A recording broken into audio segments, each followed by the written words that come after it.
Unidos, Gobernación de Antioquia. Es un placer estar con ustedes hoy en este Mayo por la Vida, sobre todo hablando de la vida y de todos los valores que tenemos todos y que deberíamos resaltar en un momento en el que estas conversaciones públicas sobre los valores hacen tanta falta. Bienvenidos entonces a Diálogos por la Vida.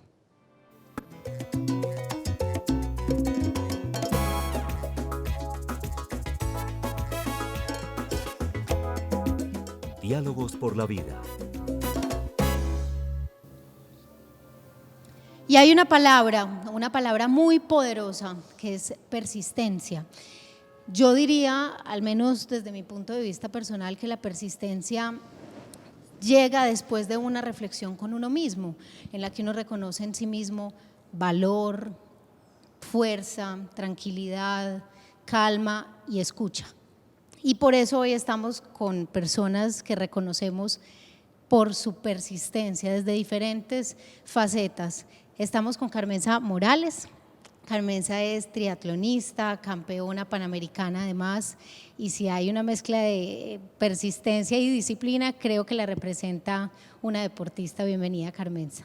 Buenas tardes, muchísimas gracias por invitarme a su programa y pues un orgullo y un honor estar con ustedes también, mujeres tan persistentes como yo. Un panel además femenino, cosa que me alegra muchísimo que me haya tocado estar aquí en un panel compartiendo con otras mujeres y con mujeres, lo hablábamos Margarita, ya te voy a presentar antes de llegar aquí, de mujeres de diferentes generaciones, porque tenemos diferentes miradas. Y eso yo creo que va a ser más enriquecedora la conversación. Margarita Peláez es salubrista, además defensora de la mujer. Bienvenida. Muchísimas gracias. Y qué más hablar de la vida. Nosotras, madres, mujeres compañeras, amigas, esposas, luchadoras, hoy en primera fila por la vida, porque ninguna madre quiere que sus hijos vayan a la guerra. Somos las cuidadoras por excelencia y este programa nos convoca.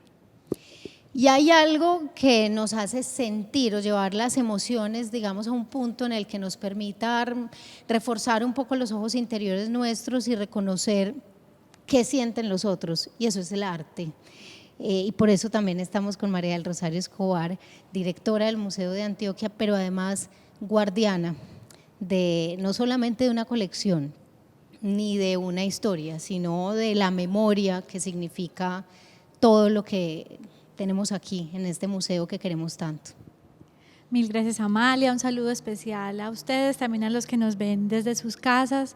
Yo también me siento muy honrada y veo una posibilidad muy linda de estar a tu lado y al lado de ustedes y de hablar de esta palabra de la persistencia y del persistir como camino, que creo que todas de alguna manera lo hemos vivido desde nuestros horizontes.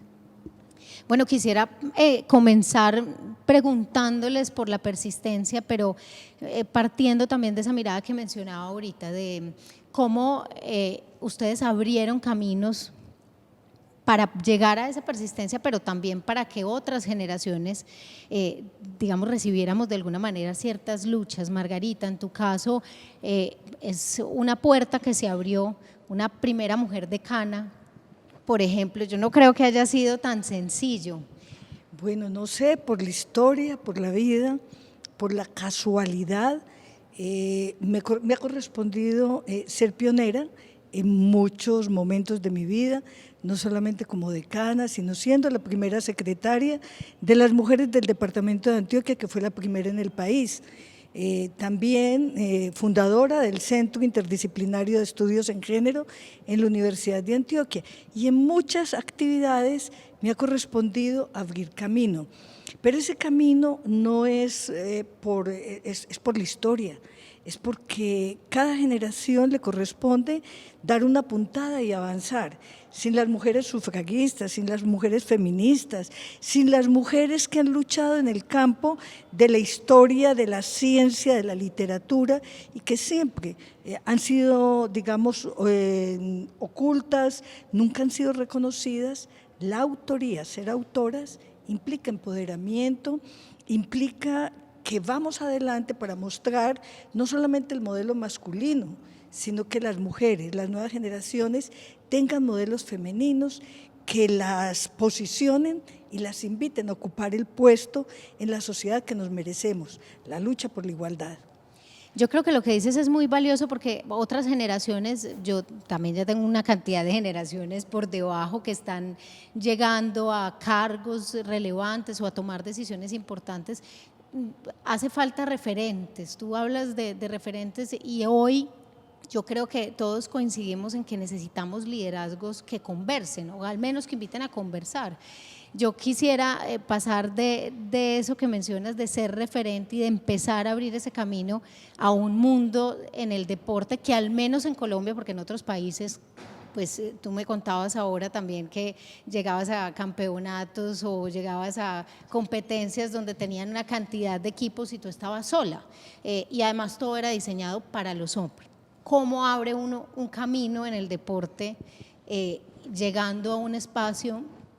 Pues yo diría que lo sentías tú, pero era muy genérico, muy masculino en ese momento. De hecho, pues cuando yo me inicié aquí en Antioquia montábamos en bicicleta María Luisa Calle, que es una gran deportista, y yo, y pues nos tocaba entrenar con hombres. Claro que en ningún momento me sentí discriminada, siempre hemos tenido el apoyo desde el 90 que empecé yo a hacer triatlón de los hombres, pero eso nos favoreció mucho a ella y a mí también, el hecho de entrenar con ellos, pues nos hizo mucho más fuertes y los resultados que tuvimos a nivel internacional se lo debemos mucho a ellos. Pero lo que vos decías, a la persistencia, a la terquedad, a las ganas, al amor que le tengo yo al deporte, y para mí es un estilo de vida, es una pasión. De hecho, todavía la gente me dice, Carmesa, pero vos ¿cuándo te vas a retirar? Y yo le digo, ¿pero por qué me tengo que retirar? Y dice, pues para que descanses. Yo digo, no, el día que me muero descanso, es que es una pasión, es un estilo de vida y lo sigo siendo y sigo siendo tan disciplinada. Entonces fue muy difícil porque el triatlón es un tema muy complejo, son 3 deportes, 3 disciplinas muy duras como es la natación, el ciclismo, el atletismo, reunidos en una sola disciplina que es el triatlón. Pero la disciplina, las ganas, y vuelvo y digo, el amor por el deporte, pues me llevó a estar en unos Juegos Olímpicos, a representar a Colombia en 20 mundiales, fui campeona sudamericana, panamericana, pero lo que más me llena de emoción es que hoy soy un ejemplo para las nuevas generaciones y que me digan que les dejé un legado no como atleta, sino como persona, pues valió la pena. Carmesa, yo siempre me he preguntado si los deportistas en carreras muy largas tienen conversaciones consigo mismos o si simplemente están pensando en el agua o en, no sé, la vitamina que se tienen que tomar, la panela, lo que sea que tengan. ¿Tienes esa conversación contigo? Es una pregunta también para darle paso luego a María, porque yo ahorita hice la reflexión de quizá la persistencia sea eso, conocerse muy bien a sí mismo para poder sacar fuerza. Total. Mira, hay una competencia en triatlón que se llama Ironman, es la distancia más larga. Se nadan 3.800 metros de natación, 180 kilómetros en bicicleta y 42 kilómetros trotando. Yo tengo el récord nacional en esa distancia y son 9 horas 27. 9 horas 27 en la que estoy yo con yo, en las que me preparé durante un año para ir a un evento de un día y lo que vos decís, todo el tiempo. Ahí en la competencia el 80% ya es psicológico. Cuando vamos, y bueno, la natación es lo menos duro, nadas en 56 minutos, pero salís y vas a estar montado en una bicicleta 5 horas.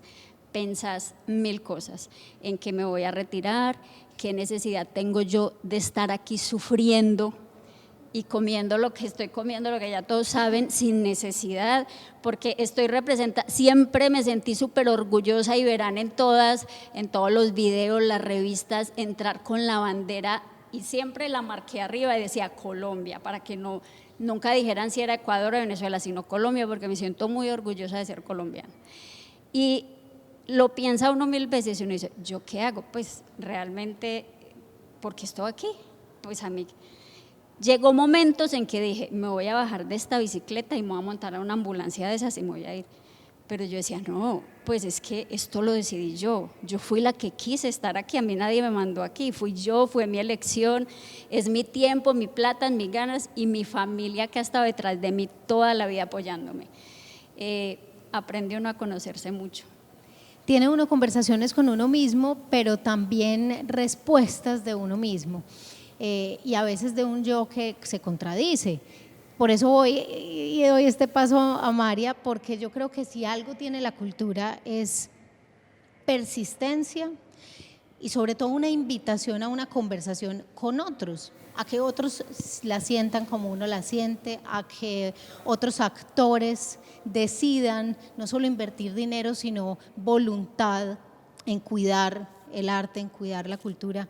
¿Qué tal ha sido persistir no en este espacio, porque esto no es físico, sino persistir como guardiana? Me gustó mucho decirlo así ahora, María.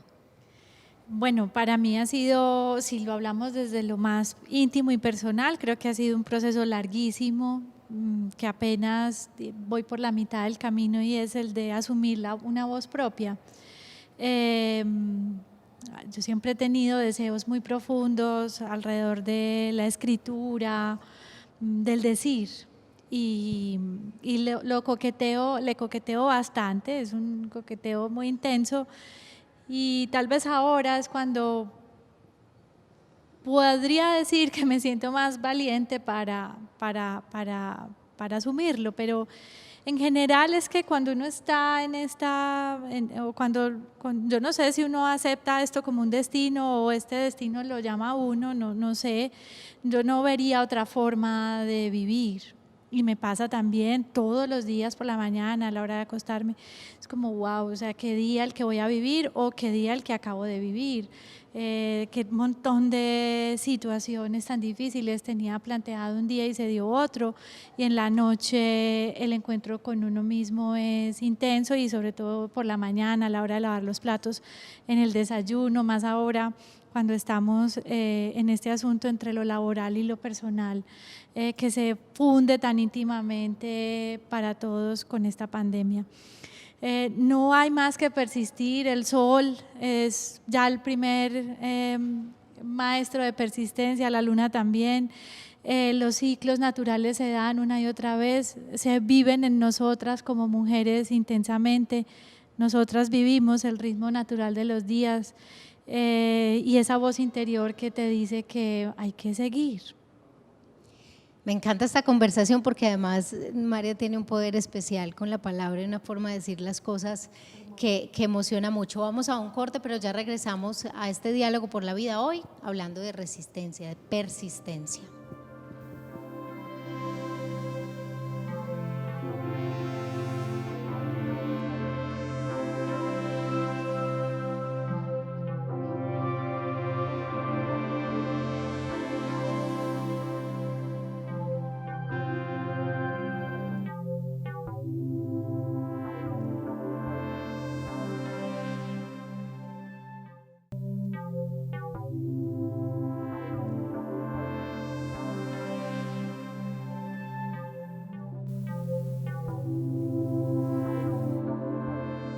Estamos viendo en la pantalla La Barca de Luis Fernando Peláez, un artista antioqueño que vive y trabaja desde el Retiro.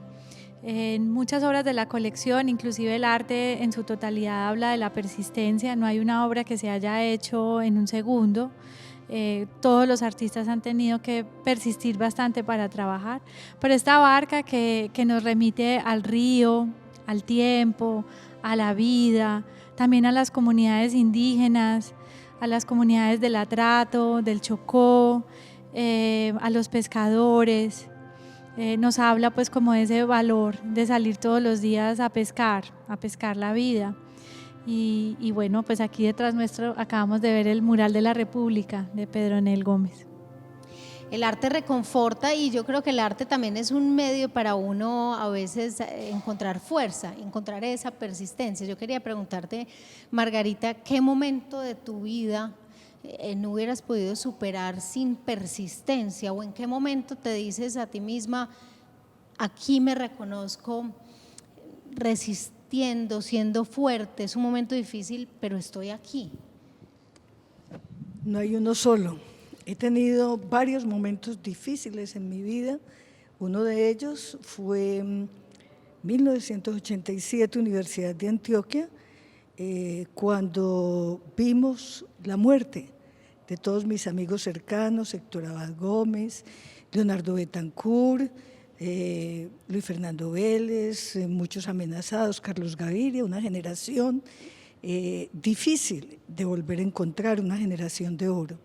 Una época triste, dura, donde después supimos que hacíamos parte de una lista, Amor por Medellín, y bueno, ese fue el momento en que me tocó salir al exilio, sin cerrar la puerta de la casa, sin nada, me sacó Derechos Humanos y salí primero a Estados Unidos y después a Brasil. Algo duro y terminó siendo oxigenante. Terminó llenándome de vida porque Brasil acaba de pasar la dictadura y llegaba la democracia como una fiesta de la vida. Y en un país donde aquí estábamos muertos de miedo, amenazados por el narcotráfico y por toda esta guerra sucia que hemos tenido siempre, encontramos que podíamos salir a las calles, a hablar, pensar, recrear la vida y tener esperanza. Ese fue un momento muy duro. Y un segundo momento que paradójicamente es el más duro para cualquier ser humano y es la pérdida de un hijo. La muerte, mi hijo me enseñó con un proceso. Alejandro Koch Peláez, documentalista, murió a los 30 años, a los 38 años, y en su proceso tuvo cáncer, en un proceso lento de enfermedad. Su amor por la vida, su compromiso, hasta el último momento, todavía con quimioterapia estaba produciendo, todavía hay obras que están en proceso de que las veamos. El silencio de los fusiles, él viajó a Cuba y con su proceso de quimioterapia, allí estuvo, acompañando a Natalia Orozco hasta donde pudo, con su cámara. Pero muchas El sueño del maestro todavía está inconcluso. Vemos un material, dejó un registro, una memoria desde el arte de una persona que creía en la vida, en la paz, en que este es un país diverso y rico en su cultura. Ya sabemos que la mayor riqueza es la biodiversidad, pero tenemos una diversidad humana y en los territorios a nivel cultural que constituye, digamos, una reserva infinita para el país. Alejandro me enseñó que la muerte no existe y sigue viviendo y me tiene trabajando de tiempo completo. Su testimonio, su esperanza, su convencimiento de que un mundo mejor es posible, me llena de alegría, me llena de esperanza, me llena de propósitos y de ganas por vivir. Tenías muchas conversaciones con él, ahora me contabas muchos diálogos con él y yo creo que en los diálogos es finalmente, por eso estamos aquí en uno donde uno construye más. Y yo creo que es oportuno que estemos conversando de la persistencia hoy, cuando todos los colombianos deberíamos hacer esa reflexión de quiénes somos, cómo podríamos ser y por qué debemos escuchar a los otros desde la diferencia, entendiendo esa diferencia.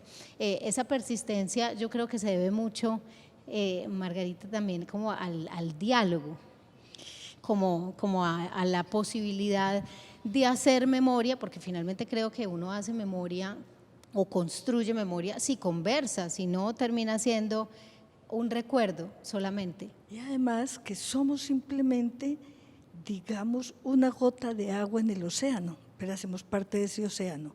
Soy porque somos. Nadie está separado. Con Alejandro también, un amante de la naturaleza, aprendí eso. Aprendí también de las comunidades indígenas a través de él la filosofía del buen vivir, que es nada, o sea, el río tiene vida, de él dependemos, todo es un gran sistema interconectado. Pero también he aprendido mucho como feminista del movimiento de mujeres, las mujeres de negro, la ruta pacífica de las mujeres que en medio de la guerra haciendo presencia con las madres que perdieron a sus hijos, desde el amor, entregar, cubrir, ser sororas, sororidad de hermanas, sororidad de que tu dolor es el mismo mío. Y hay algo con la persistencia, que es parte de la filosofía del movimiento feminista: insistir, persistir, volver a insistir y nunca desistir.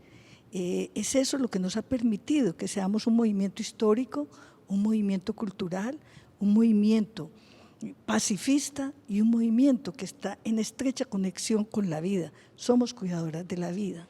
Soy porque somos, en la sabiduría africana se dice Ubuntu, y yo entonces voy un poco, María, regreso al arte y al diálogo que hay que tener permanentemente a través del arte. ¿Cómo crees que puede no solamente cambiar o invitar a un diálogo, la cercanía con obras, pero también la cercanía con los artistas? ¿Cómo crees que puede servir todo esto que tenemos aquí como patrimonio en la ciudad entera para que logremos una conversación desde la diferencia, pero sin esas reacciones, sin esas emociones que son reactivas, sino más bien con una emoción que permita la calma y la escucha?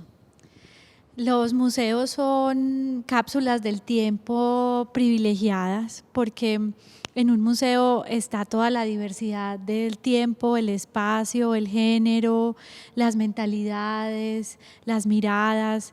Sería imposible poner a conversar a Francisco Antonio Cano con Débora Arango, no solamente por el tiempo, sino porque aún queriendo mucho al maestro Cano, pues obviamente no lo conocí, pero creo que le hubiera dado muy duro a una mujer como la maestra Débora Arango. Posiblemente no hubieran sido reales amigos. Pero en el museo, sí, total, pero en el museo sí lo son y pueden hablar, y la última gota puede tener una conversación intensa con la procesión de Débora Arango que está acá, ¿cierto? Y son dos visiones de la mujer completamente distintas que se pueden contraponer, y de la cual nace una mujer completamente distinta, que es la obra de la maestra Beatriz González. Entonces estoy haciendo pues como un salto largo de 3 momentos del tiempo en el siglo XX para decir esas conversaciones posibles que dan lugar en el museo. O por ejemplo, hace unos 6 años aquí en esta institución, niñas que habían sido sujetos de abuso hicieron una visita por la obra del maestro Fernando Botero, encontrando por ejemplo en la familia colombiana pistas sobre el abuso en Colombia. Estoy segura que el maestro Botero no pintó esa obra pensando que unas chicas iban a hacer esa mediación, pero eso es posible. Los museos somos los lugares o representan los lugares más seguros de los diálogos más improbables. Solamente en esa diversidad es posible que nazca la vida. Ya lo tiene la medicina, lo tiene la biología misma, ¿cierto? Esas nuevas especies que se hacen cuando se cruzan 2 flores diferentes y nace una tercera bellísima. El arte vive eso todos los días, y cuando venimos a un museo somos nosotros como esa nueva semilla sobre la cual se inocula o se germina una idea en el tiempo que ha estado esperando mucho tiempo. Me quedo con 2 cosas, con los museos como cápsulas en el tiempo privilegiadas y como espacios para dar diálogos que en el presente podríamos creer tan improbables, porque creo que esa es una reflexión importante, cómo pues a través del tiempo parece que si tuviéramos la disposición y la voluntad de conversar o de entender eso que quiso expresar el otro, pero que en el momento presente a veces sea tan complejo, tan difícil de expresar, Margarita. Bueno, resulta que el tiempo es una ilusión y los tiempos todos convergen.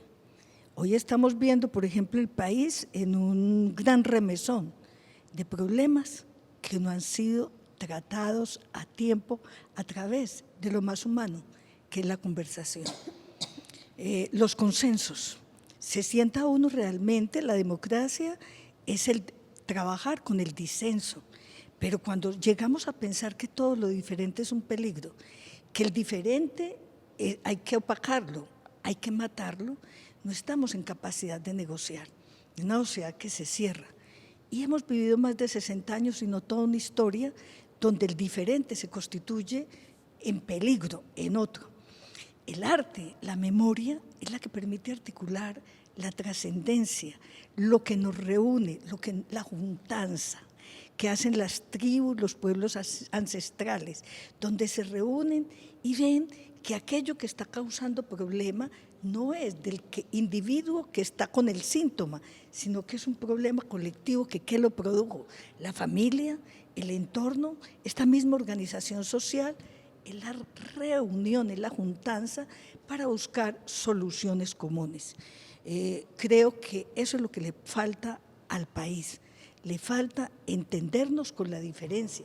Hoy hay una generación hermosa de jóvenes, de hombres y mujeres que tienen demasiadas frustraciones en un país tan desigual, que tienen sueños y esperanzas, porque por primera vez la humanidad está totalmente intercomunicada y sabemos los beneficios que nos depara la vida y la belleza de la vida. Yo estoy excluida. Sabemos absolutamente todo del otro. Yo iba a preguntarle a Carmenza eso, ¿cómo hacer para reconocer al otro? Además, en el deporte el otro es un competidor. ¿Cómo tener esa conversación con alguien con quien compites? Y también cómo mantener una imagen que te permita verlo como competidor sin quitarle esa humanidad, pues que suena como si pareciera obvio, pero es que llega un momento en el que la competencia puede volverse muy fuerte y hay personas y personalidades supremamente competitivas que descartan cualquier cualidad del otro solamente para poder seguir ganándole al otro. ¿Cuál era tu conversación con los competidores que tuviste en tu carrera deportiva? Bueno, a ver, el deporte y el mío, porque incluye el ciclismo, es un deporte que enseña que necesitas del otro. Mi papá decía algo y era, si quieres ser la mejor, rodéate de gente mejor que tú. Nunca te creas más que nadie ni mejor que nadie, porque siempre en la vida va a haber alguien que te va a superar. Entonces, el hecho de que desde niño te estén diciendo, rodéate de gente mejor, eso te enseña mucho y te ayuda muchísimo. El ciclismo nos enseña que es un deporte de ayuda. Yo necesito, solo uno gana, pero son 8 trabajando para uno solo. Entonces nos enseña que tenemos que estar unidos y que unidos vamos a llegar donde queremos. Entonces el deporte me ha enseñado muchísimo y a mí me tocó una época muy, muy chévere del deporte donde todos éramos familia, donde éramos muy unidos porque no teníamos ese apoyo que hoy tienen los deportistas, que hay más patrocinadores, que el gobierno invierte un poquito más en ellos. Entonces a nosotros nos tocó lucharla sola, nos tocó muy solos, entonces por eso fuimos como una familia y siempre encontré en mis rivales, mis mejores amigos. Entonces fuimos muy amigos en el entrenamiento, en aprendamos juntos porque el triatlón era muy complejo y había que empezar a aprender juntos cómo dosificar las cargas, cómo entrenar. Y pues esto me llevó a ser muy buena a nivel mundial, pero porque me rodeé y siempre, nunca tuvimos envidia, siempre fuimos una familia, nos ayudamos muchísimos. A la hora de competir, yo solo pensaba en mí y yo quería ganar, solo me lo repetía yo. Pues yo nunca le dije, siempre respeté mucho a mis rivales y nunca le dije, hey, hoy te voy a ganar. No, me lo decía yo, pero en la competencia yo respondo por mí, pero todos entrenan para ganar. Pero fue muy lindo por eso, porque aprendimos a trabajar en conjunto, era un deporte individual, pero aprendimos a trabajar en conjunto, como decimos, ustedes dos hablan muy bonitos, en mi léxico hay un poquito de cosas más ordinarias, entonces aprendimos a trabajar en llave, no, así es, entonces decimos, es mi partner y es el que me está ayudando, y así es el deporte, pero es una familia y somos muy, muy unidos y mi deporte es individual, pero a la hora del entrenamiento todos nos jalábamos, todos nos ayudábamos y el día que me ganó la otra, pues, hey, felicitaciones, lo hiciste demasiado bien. Y ahí había un propósito individual. Te iba a decir que tiene mucho que aprenderle la política electoral entonces al deporte, porque pues si finalmente tenemos un propósito colectivo de trabajar no solamente por un territorio, sino por la gente que vive en ese territorio, pues compartimos también ese propósito. En el deporte es individual, te ganabas tú la medalla y era un trabajo en conjunto, así debería conversar un poco también la política. Porque detrás de mí está el entrenador, lo que decía Margarita ahora, todos los seres humanos son muy talentosos, todos, pero tenemos que respetar al otro, la ideología del otro, pero ayudarnos. Hey, venga, que es que si jalamos para el mismo lado vamos a llegar más lejos. Entonces en el deporte se ve eso. Ustedes nada más miren, en este momentico están en el Giro de Italia. Sí. Tenemos a nuestro campeón Egan Bernal, que todos hacemos fuerza por él. Yo digo, si todo un país se une en el momento de un partido de fútbol, de una carrera de ciclismo, toda esa energía buena que le enviamos y que todos queremos y que él gane y que sea, imagínense donde unamos todas estas fuerzas para sacar este país adelante. Lo que decían ustedes, hay gente tan talentosa, tan buena, pero respetemos las diferencias. Tienen que existir estos espacios de diálogo un poco más como base y saber si conversamos y si conversando vamos encontrando las pistas para construir. Ya te voy a dar la palabra, Margarita, porque quisiera hacerle una pregunta corta a María del Rosario con una obra que es muy representativa de este espacio y es Horizontes. ¿Cómo encuentras la persistencia si miras esa obra y te enfrentas con ella? Porque creo que es a veces hasta un enfrentamiento. Sí, a mí me parece que Horizontes es una de las columnas del Museo de Antioquia porque es una obra muy polémica, si la vemos sin el cariño que le tenemos. Todos de alguna manera sentimos que ahí están nuestros abuelos o nuestros bisabuelos, pero realmente no lo están.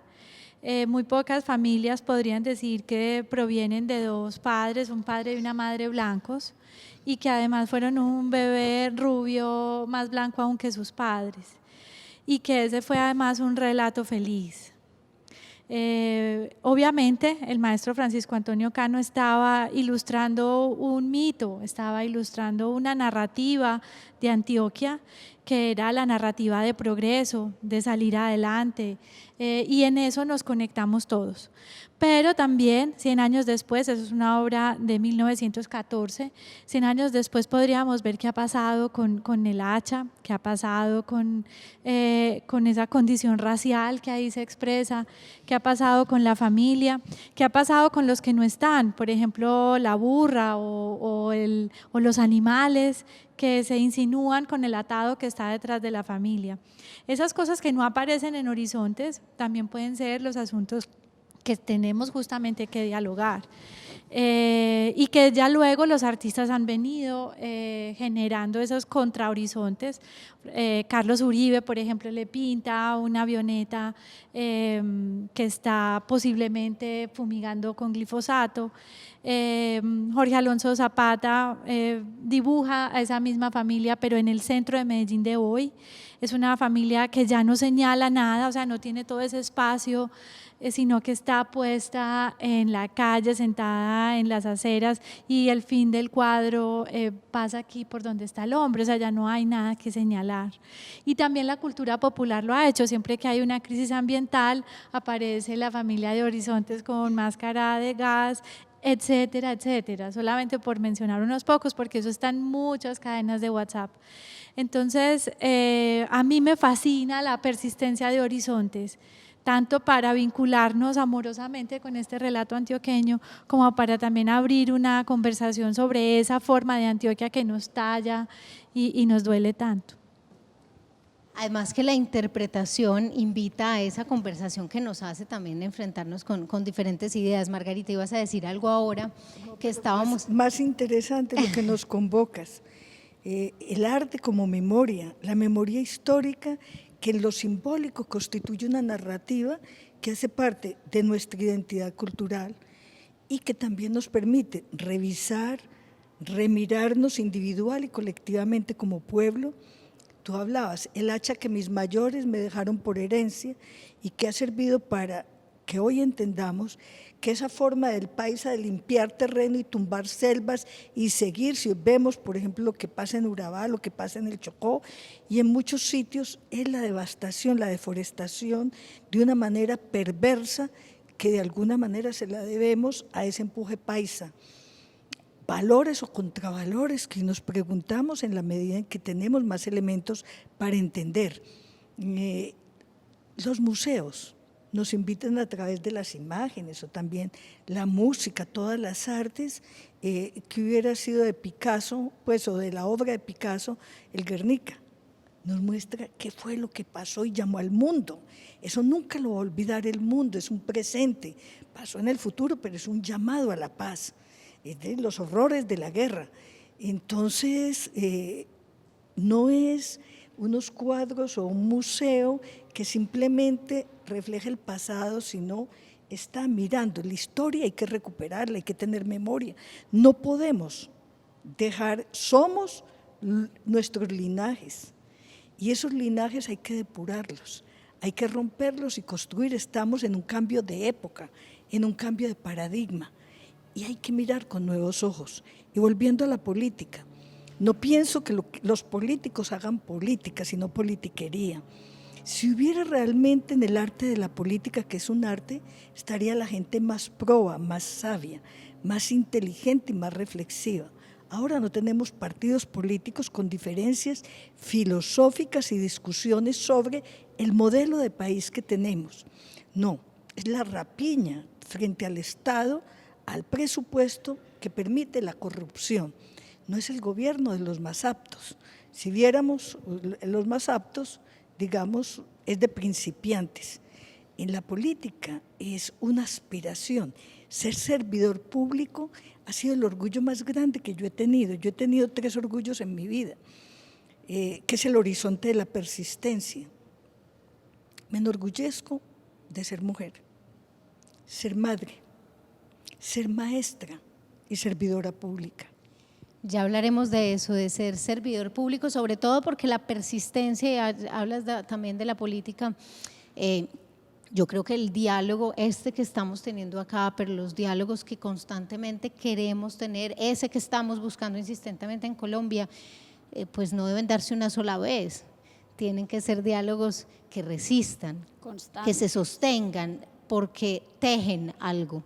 Y esos que han venido dándose y que ya tejieron algo, hay que reconocerlos, respetarlos, protegerlos y bueno, eso es lo que estamos haciendo hoy, conversando de persistencia en estos diálogos por la vida. Ya volvemos.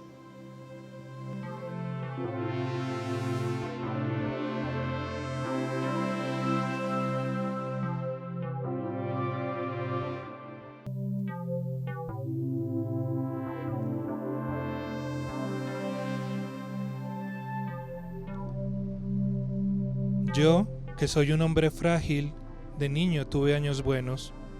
Me sentaba en el quicio de la casa y veía pasar la gente, con una fuerza terrible, veía pasar la gente, y me enamoraba de las ventanas encendidas en los edificios cercanos. Había sitio para todos. Nada era mejor que otra cosa. Esa era la infancia que como hombre religioso cada uno debe esforzarse por traer. Como un sastre que es mago y poeta a la vez, cada cual debe pulir ese traje que se llama paraíso.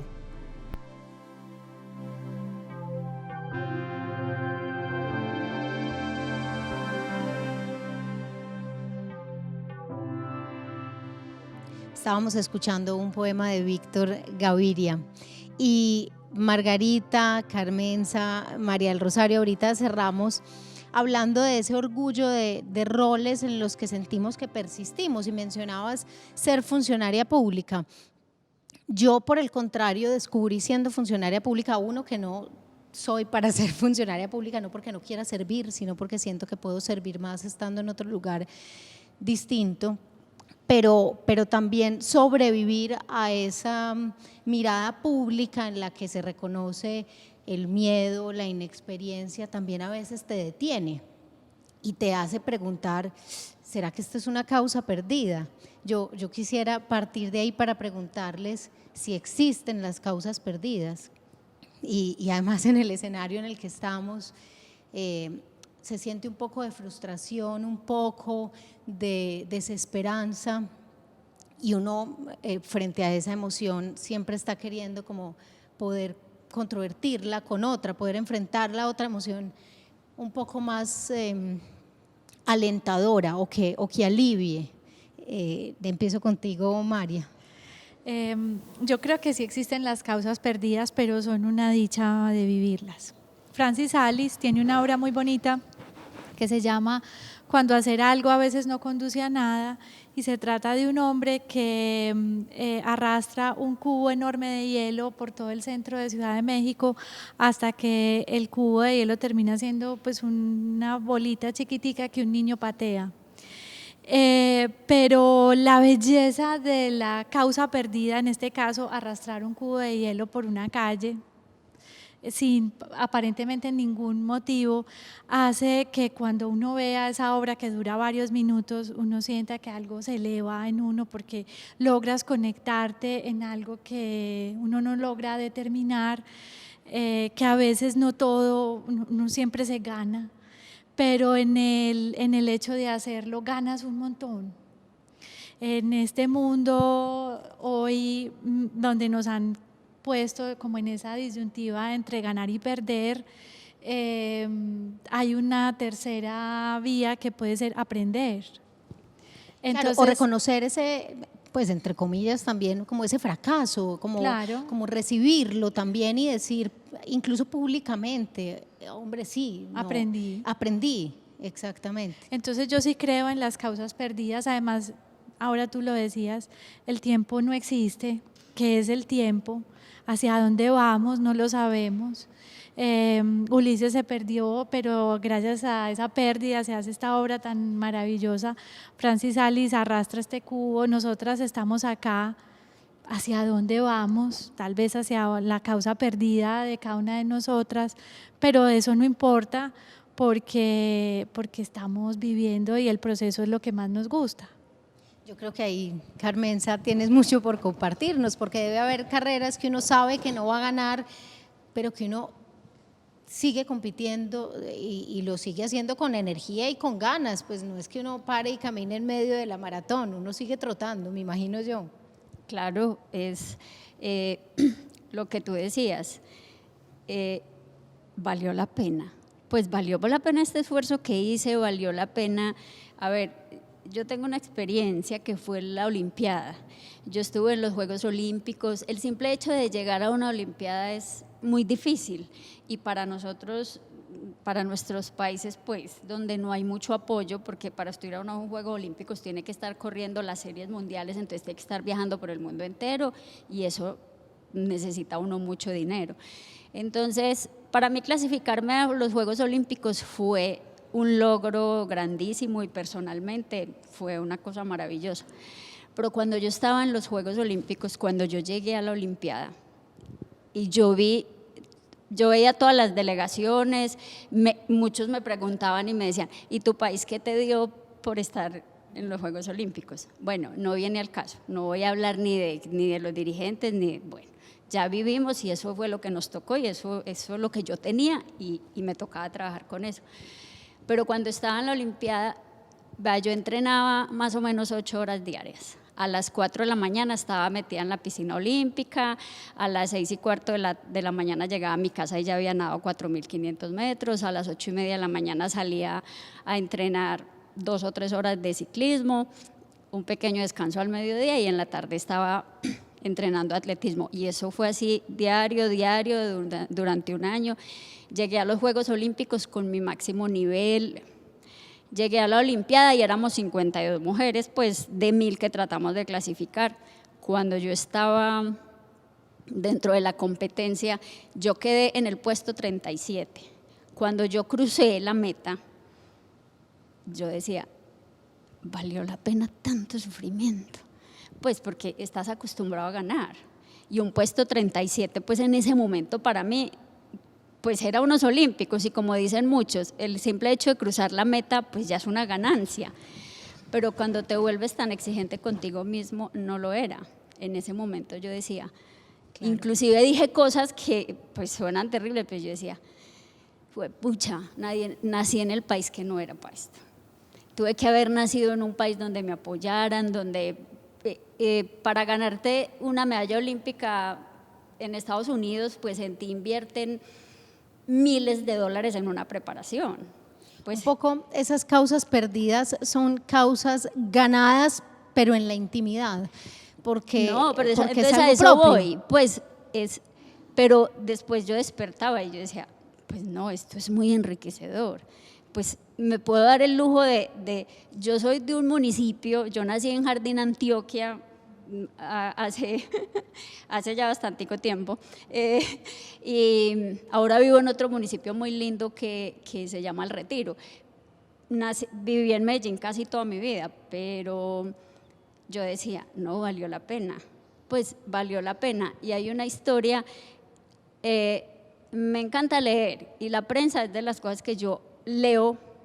Me levanto, cojo el periódico, me sirvo un café y veo cómo amaneció Colombia.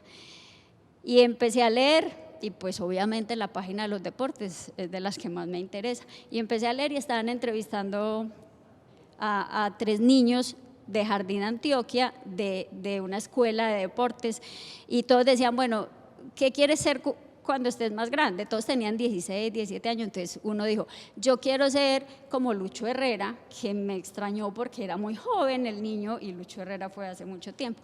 Otro quería imitar a Santiago Botero, y la tercera niña dijo, yo quiero ser como Carmenza Morales, la mejor triatleta de Colombia, que ha representado. Mire, les cuento que se me salieron las lágrimas, me puse arrozuda y yo dije, esto no es una causa perdida.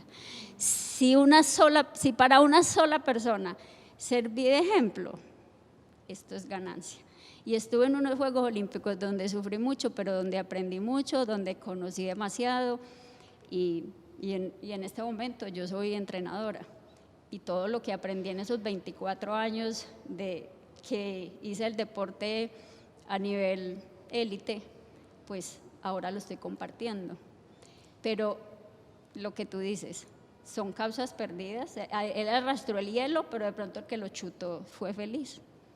Y de las que se aprende, de las causas perdidas se aprende una cantidad, y además es como una parte del camino necesaria para después encontrar causas que seguramente uno ya consiga con mayor satisfacción.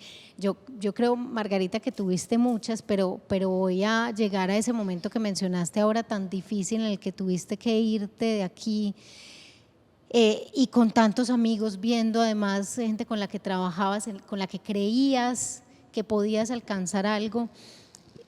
¿Cómo superar esa causa perdida? Pienso que no es perdida. Hay generaciones, hay momentos, hay situaciones. Pienso que la generación del 87 se constituye en un horizonte, y en la universidad constituyó un gran valor que aún sigue. Es la luz que ilumina a las nuevas generaciones. El maestro Héctor Abad Gómez, pero toda esa generación fue una generación de oro. Ahí está también María Teresa Uribe de Hincapié, mi amiga, mi compañera, socióloga.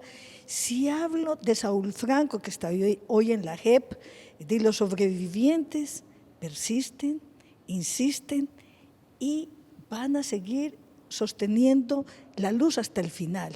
No creo, en el caso mío, que haya tenido causas perdidas. La lucha de las mujeres, yo pienso en Hipatia de Alejandría, estamos hablando desde Alejandría, que fue masacrada en un momento, se anticipó a su época.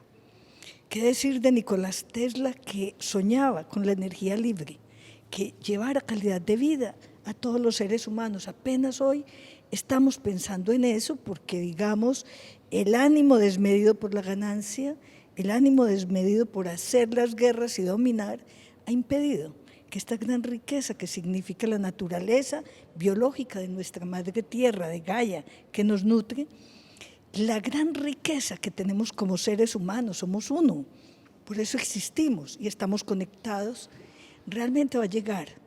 Yo sigo creyendo y amo a todos los que sigan creyendo, no es perdido, hacia allá vamos como horizonte de humanidad, que todos tengamos lo necesario, que vivamos en paz y hagamos de este escenario tan bello nuestro paraíso aquí en la tierra. María, este museo sí que ha persistido, bueno, el museo, pero sobre todo quienes lo hemos habitado, que somos todas las personas que hemos llegado a conectarnos con no solo lo que tiene el museo adentro, sino también con la memoria que nos da el museo.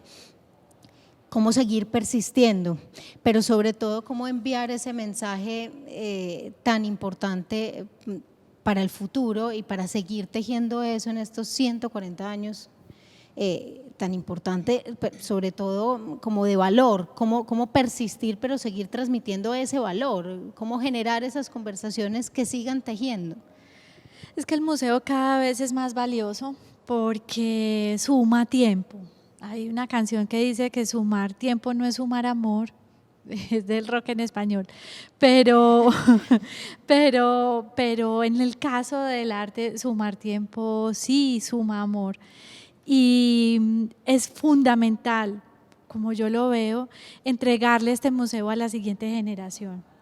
Es imperativo que esa siguiente generación reciba de nuestras manos eso que nosotros tenemos para darle y que hagan sus propias lecturas de horizontes, quién sabe ya cómo lo irán a hacer,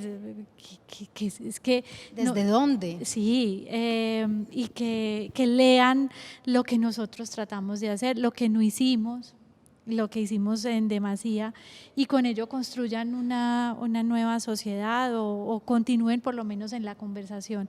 Por eso es tan importante cumplir estos 140 años con el museo abierto en pandemia.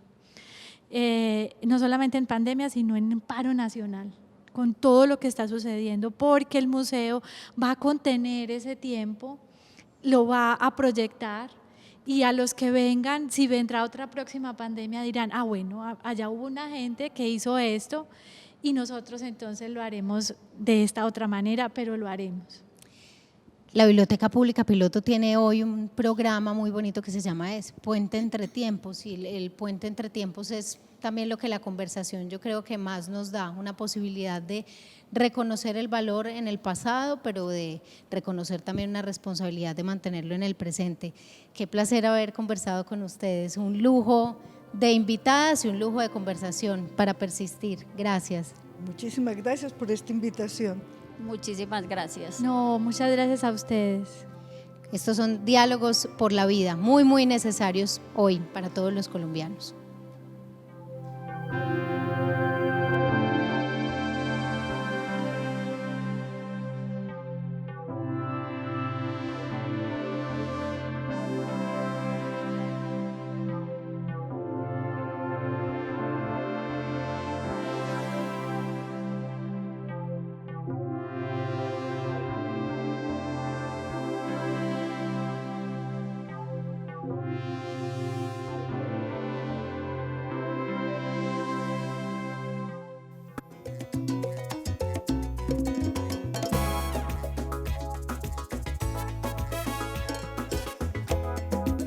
Diálogos por la vida.